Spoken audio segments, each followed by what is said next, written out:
Bonjour.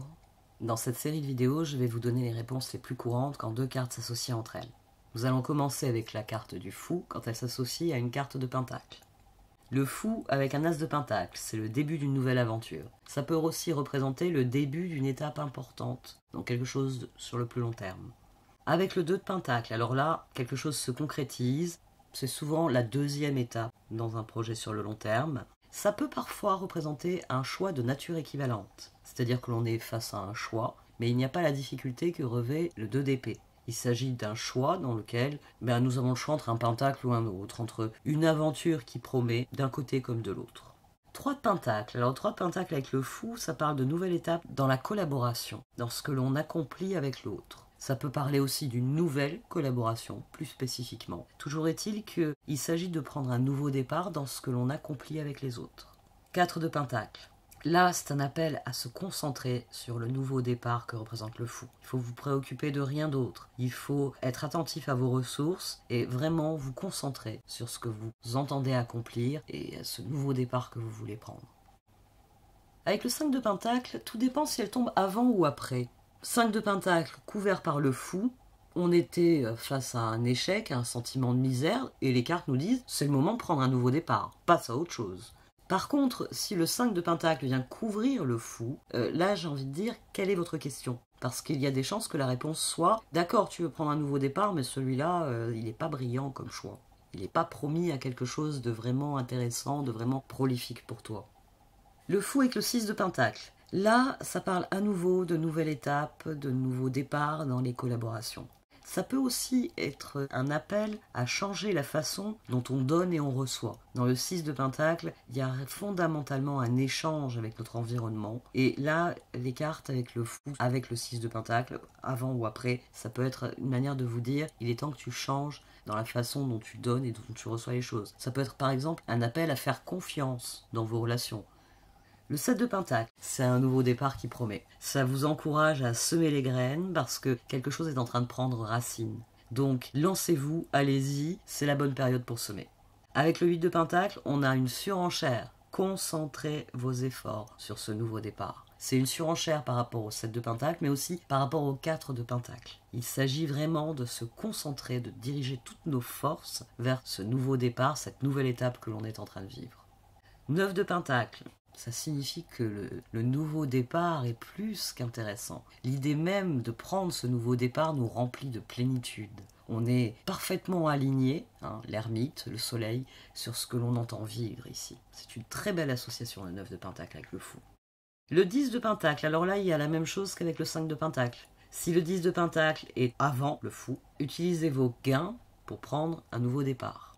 Utilisez ce que vous avez acquis pour prendre un nouveau départ.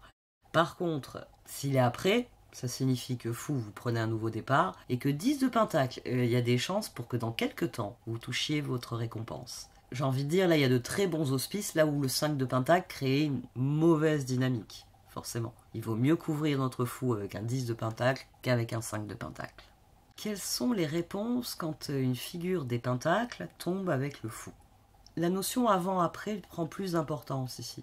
Si la figure est avant le fou, ça peut signifier que vous êtes cette figure ou que la personne de votre question est cette figure et que le moment est venu d'agir comme tel, d'exprimer cette facette de votre personnalité. Le moment est venu de voir où ça vous mène d'être cette personne. Si la figure est après le fou, là ça peut être un appel à devenir ce type de personne, à réfléchir à la manière de la figure qui est en question. Moi j'ai la manie de leur donner un petit surnom, parce que c'est des archétypes.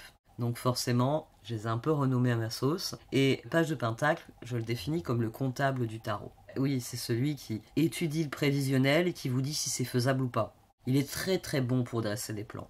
Donc, associé au fou, vous êtes encouragé à agir ainsi, à poser les faits sur la table, à les étudier et à voir ce qu'il est pertinent, cohérent, de construire en fonction de ça. C'est un appel à étudier la situation. Qu'est-ce qu'elle vous offre? Est-ce qu'un nouveau départ serait une bonne chose ou pas? Le chevalier de pentacle, par contre, ça c'est un appel à l'action. Il faut prendre le nouveau départ. C'est là la grosse différence entre le page de pentacle et le chevalier de pentacle, quand ils sont associés au fou. Le page de pentacle, c'est étudier ce nouveau départ. Est-il opportun? Est-il donné gagnant? Ou au contraire, une fois que vous avez étudié la chose, est-il donné perdant? Par contre, avec le chevalier de Pentacle, ça vous dit mets toute ta détermination pour que ça progresse, pour que ça avance. Le chevalier de Pentacle, c'est la force tranquille.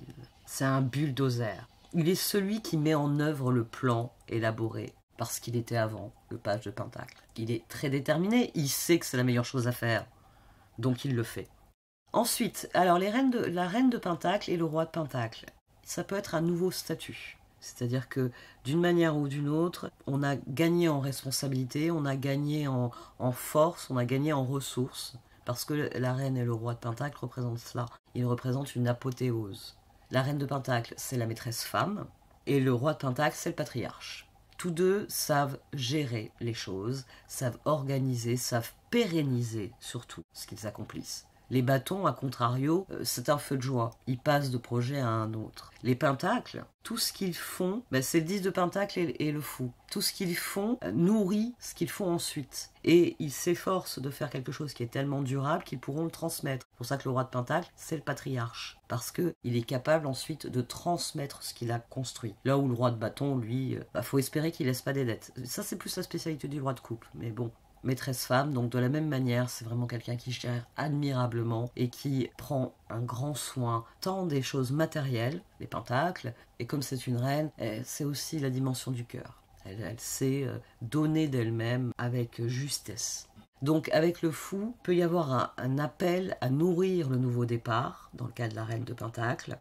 Avec le roi de Pentacle, on va dire qu'il y a un appel à pérenniser ce nouveau départ, à lui donner un avenir, à vraiment en faire quelque chose, que la reine de Pentacle, c'est plus nourrir, équilibrer ce nouveau départ, c'est-à-dire ne pas négliger d'autres tâches parce que vous prenez un nouveau départ. Il peut y avoir aussi cette dimension un peu de mise en garde.